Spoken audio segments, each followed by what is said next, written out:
चलिए अब आगे की ओर बढ़ते हैं अपने, ठीक है, मुकाम हासिल करने के लिए। चलिए अब लोग देखते हैं, ठीक है। देखिए ये क्वेश्चन है आपका 15x², ये भी वही है आपका, ठीक है। Solve which of the following में क्वाड्रेटिक इक्वेशन के थ्रू जो है इसको सॉल्व करना है, ठीक है। तो दोनों मेथड से बनाना है, ठीक है, लेकिन आप कोई भी अप्लाई कीजिए, डोंट वरी, कोई दिक्कत नहीं होगा, ठीक है। 15x² - 20 = x, ठीक है।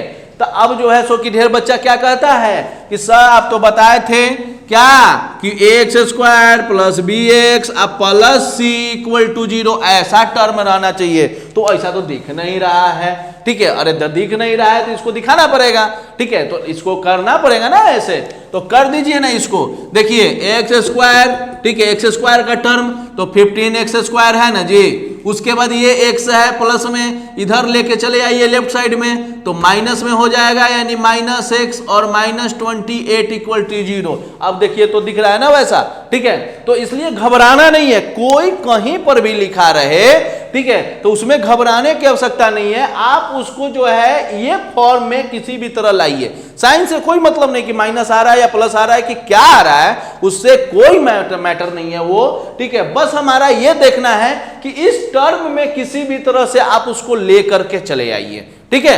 ऐड, सब्ट्रैक्ट, मल्टीप्लाई, डिवाइड, जो करना है कर लीजिए, इधर लेफ्ट का राइट, राइट का लेफ्ट, ऊपर नीचे जो करना है कर लीजिए, कोई जो है सो कि फर्क नहीं पड़ता। बस इससे इस तरह के फॉर्म में, यानी कहने का मतलब है x² का और +x, उसके बाद कांस्टेंट टर्म। तो इस टाइप के फॉर्मेट में आप किसी भी रूप में पहले लेके चले आइए, आपको सुविधा हो जाएगा, आसानी हो जाएगा तोड़ने में, ठीक है। बनेगा तो यहां से भी बना देंगे, लेकिन अब जो है सो कि यहां से थोड़ा सा जो है सो कि कहां कॉमन ले, क्या करें, किसमें जोड़ें किसमें घटाएं, थोड़ा सा मुश्किल बढ़ जाएगी। लेकिन अब जो है सो कि ऐसे हो जाएगा तो सब कुछ आपको होता ना है कि सभी लोग को जो है सो कि साफ साफ आसानी से दिख जाता है, तो वो चीज जो है ज्यादा, ठीक है, रहता है। तो आसानी से दिखने वाला ज्यादा चीज हम लोग चाहते हैं, तो आसानी से दिखने के लिए पहले उसको दिखाना पड़ता है, तो उसको दिखा दीजिए इस रूप में। क्लियर है, ठीक है। अब घबराइएगा नहीं आप लोग, ठीक है। इस रूप में किसी भी तरह से इधर का उधर, उधर का इधर, ठीक है, आप लेकर के चले आएंगे। अब चलिए इसको तोड़ने का प्रयास करते हैं, ठीक है। तो देखिए 15 और 28 है। अब इसको किस प्रकार से ब्रेक किया जाए कि हमारा माइनस यहां पर x हो जाए, क्या हो जाए, -x हो जाए, ठीक है। तो 28 और यहां 15, तो 28 का जो है मान लिया जाए कि हम क्या लिख सकते हैं, 7 × 2 × 2, 7 2 जा 14, 2 जा 18, और इसका क्या लिख सकते हैं 5 × 3, ठीक है। तो 5 × 3 इसका लिख सकते हैं। अब बताइए, ठीक है, इसमें जो है क्या कॉमन, कुछ तो कॉमन है नहीं, ठीक है, कोई चीज इसका कॉमन है नहीं। तो इसमें आखिर हम किस प्रकार से तोड़ें कि हमारा -x आ जाए। तो 28 और 15 यहां पर आपको क्या करना होगा, मान लिया जाए, देखिए पहले आप नॉर्मल तरीके से बता देते हैं। 28 और 15 हमारा है, मल्टीप्लाई कीजिएगा आप, 8 5 जा 40, 0 हो गया, 4 बचा आपका, ठीक है। तो 5 2 जा 10 और 4 14, और यहां पर फिर 28, ठीक है, 0 12 3 और 1 4, यहां देखिए 420 हमारा आ गया, क्या आ गया, 420 आ गया। अब यहां पर से आप इसको जो है एलसीएम निकाल लीजिए, यानी कि कर लीजिए, तो 2 से कीजिएगा, इसका कितना बार में आ जाएगा यहाँ पे, ठीक है, 21, 2 से फिर कीजिएगा, 2 1 जा 2, 0 5, 2 से नहीं होगा फिर से, ठीक है। अब 3 से होगा, 3 से क्या कीजिएगा, 3 5 जा, सॉरी 3 3 जा 9 और 3 5 जा 15, फिर जो है सो कि अब कितना से 5 से और 7 से, ठीक है। अब देखिए यहां पर देखिए, तो इस प्रकार का कुछ दिख रहा है, देखिए 2 गो 2, 2 गो 2 है, ठीक है, एक 5 और 3, देखिए 5 और 3 दिख रहा है, और 7 7 दिख रहा है, यही चीज दिख रहा है कि नहीं दिख रहा है, हाँ, ठीक है, यही चीज दिख रहा है ना जी, ठीक है। अब बताइए, अब इसमें मल्टीप्लाई कीजिए और उसके बाद में इस प्रकार से जो है आप लाइए, तो ये कितना मुश्किल बढ़ जाएगा, बढ़ेगा कि नहीं बढ़ेगा। तो हमने यहीं पर इसको क्या कर दिया, दोनों को अलग अलग प्राइम फैक्टराइजेशन हमने क्या कर दिया, प्राइम फैक्टराइजेशन दोनों को हमने अलग अलग कर दिया। देखिए इसका 2 × 2 × 3 × 5 × 7, तो यही चीज तो है यहाँ पर 2 × 2 × 7 × 5 × 3, यही चीज तो है यहाँ पर भी। ठीक है, तो हमको बताइए पहले इसके लिए मल्टीप्लाई करो, फिर उसके बाद में उसका प्राइम फैक्टराइजेशन करो, ठीक है, तब हमें प्राप्त होता है। तो सर उतना जो है ये करेंगे क्यों, जो है थोड़ा मुश्किल बढ़ेगी, तो यहीं पे आप कर लिया कीजिए। ठीक है, दोनों जो टर्म है उसका प्राइम फैक्टराइजेशन कर लिया कीजिए, और प्राइम फैक्टराइजेशन कर करके अब इसी में से हमें देख लेना है कि कौन से दो जो है, अब इसको दो पार्ट में बांट देना है। बस अब ध्यान में रखिए, इसको जो हमारा ये आया है इसको दो पार्ट में बांटना है, इसको दो पार्ट में डिवाइड करना है, ताकि उसका ऐड और सब्ट्रैक्ट करें तो हमारा मतलब कि -1 आ जाए। तो यहां पे -20 यहां पर क्या हो जाएगा, यही ना हो जाएगा -420x²। अब इसी को दो भाग में ऐसे ना बांटना है। ठीक है, यानी कि जो एक प्लस में एक माइनस में होना चाहिए, तब ना हमारा माइनस दोनों में आएगा, क्योंकि यहां माइनस है। ठीक है, तो दो पार्ट में, तो अब देखिए तो क्या कर सकते हैं। ठीक है, तो 2 × 2 = 4, 4 × 3 = 12। ठीक है, आप 7 × 5 = 35 नहीं हो सकता, 5 × 3 = 15। ठीक है, 7 × 2 इससे भी तो एकदम नहीं हो सकता, 5 × 2 = 10। ठीक है, 10 × 2 = 20। और देखिए ये देखिए 5 × 2 = 10 और 2, ठीक है, 10 × 2 = 20, ये क्या हो जाएगा 20। या देखिए ये 7 × 3 = 21। अब देखिए तो 20 × 21 करेंगे तो क्या जो है 420 नहीं आएगा, आएगा 420 आएगा ना। यानी कि इस रूप में दो पार्ट में हम इसको क्या करेंगे, बांट दिए। देखिए बट गया आसानी से, तो यहीं पर हमें कर लेना था। इतने नहीं भी कीजिएगा तो सीधे आपको देख लेना है कि 2 × 2 = 4, अब 4 × 5 = 20 हो गया, और 7 × 3 = हमारा 21 हो गया। यानी अब पता चल गया। अब देखिए ये दोनों को सब्ट्रैक्ट भी कीजिएगा तो 1 हमारा आ जाएगा, 1x आ जाएगा। क्लियर है। ठीक है, तो इस चीज को आप समझ रहे हैं ना। ठीक है, तो इसी तरीका से जो है करना है, जब बड़ा नंबर आ जाए तो ये सब करने का कोई आवश्यकता नहीं है, कोई आवश्यकता है ही नहीं। ठीक है, बस इतना हम समझाने के लिए कर दिए कि आप इस चीज को देखिए कि आता है कहां से।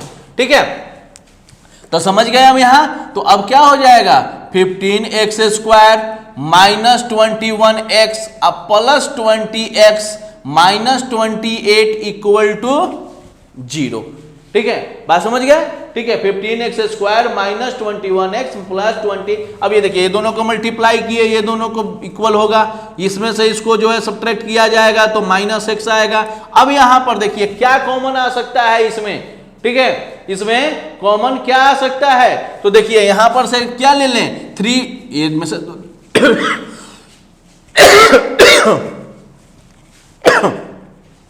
देखिए 3 कॉमन ले लीजिए और x, 3 × 5 = 15 और यहां पर एक 1x बच जाएगा, 3 × 7 = 21। क्लियर है, +20 है यहां पे हमारा। ठीक है, तो इसमें से क्या आ सकता है कॉमन, 4 आ सकता है, तो 4 × 5 = 20 और 4 × 7 = 21, 0 हो गया। अब इन दोनों में से कॉमन क्या आ सकता है हमारा। ठीक है, तो 5x - 7 और यहां 3x + 4 = 0। ठीक है, तो 5x माइनस, अब यहां पर देखिए 5x - 7 = 0 और एक बार 3x + 4 = 0। ठीक है, तो x = क्या हो जाएगा, ये -7 इधर जाएगा तो 7 हो जाएगा और डिवाइडेड बाय 5। ठीक है, और यहां पर से देखिए x = ये 4 इधर जाएगा तो क्या हो जाएगा -4 और डिवाइडेड बाय 3। हमारा देखिए दो टर्म हमारा निकल के आंसर क्या आ गया, x = 7/5 और यहां पर एक हमारा क्या आ गया -4/3। ठीक है, ये दो हमारा क्या आ गए, आंसर आ गया। क्लियर है। ठीक है, और यहां पर अब जो है इसमें आप समझ गए ना। ठीक है, अब यहां पर देखिए सेकंड जो है हमारा 19 नंबर क्वेश्चन। तो इसमें कहता है कि 48x² माइनस 13x और -1 इक्वल टू यहां पर क्या है 0 है। ठीक है, तो 0 है। तो फिर से वही बताएं, ये 48 में 1 स्क्वायर करेंगे तो अब इसको उतना करने का क्या जरूरत है। देखिए यहां से 2 से कीजिएगा, ठीक है, 2 2 जा 4, ठीक है, और उसके बाद में क्या आ जाएगा 4 3 जा 12, ठीक है, और 12 4 जा क्या होता है 48, ठीक है, 2 2 जा 4 2 जा 16 16, 2 2 जा 4 2 जा 8 2 जा 16 और 3 जा 8 और जो है क्या हो जाएगा 48। देखिए 48 का हम यहीं पर जो है उसका कर दिए, ठीक है, क्योंकि 48 में 1 से किए तो हमारा यही जो है आएगा। अब इसी को ऐसा 2 पार्ट में डिवाइड करना है ताकि जो है हमारा 13 आ जाए। ठीक है, तो यहां पर देखिए तो 2 2 जा 4 4 2 जा 8 और 8 2 जा 16 और ये 3 यानी 16 और 3, तो 16 में से 3 सब्ट्रैक्ट होगा तो 13 आएगा ना। ठीक है, तो बस इसी को कर लेना है, यहां पे समझ जाइए।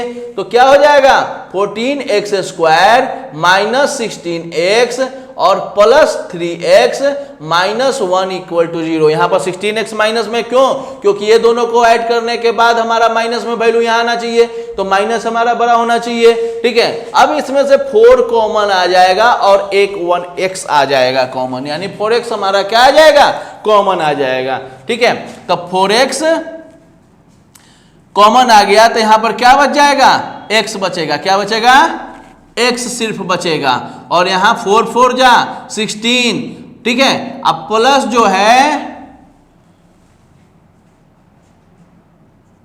3 कॉमन आया, ठीक है, तो क्या बचेगा हमारा x minus 1 equal to 0। Question सही था ना, 48x² माइनस 13x और -1।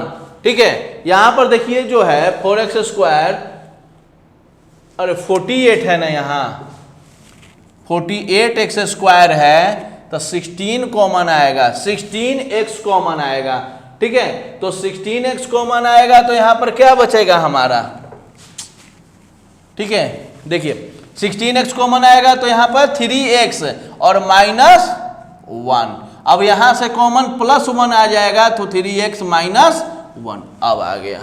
ठीक है, 48 के कारण 48 होगा ना, वहां 4 थोड़ी ना होगा। ठीक है, अब 16x, अब ये देखिए ये दोनों टर्म में से क्या कॉमन आएगा, ठीक है, तो 3x -1 कॉमन आ गया तो क्या बचेगा यहां 16x + 1 इक्वल टू 0। तो अब 3x - 1 इक्वल टू 0, तो x इक्वल टू क्या हो जाएगा 1/3 और 16x + 1 इक्वल टू 0, तो x इक्वल टू क्या हो जाएगा -1/16। हमारा यही आंसर आ जाएगा। ठीक है, चलिए अब इसको बनाइए आगे।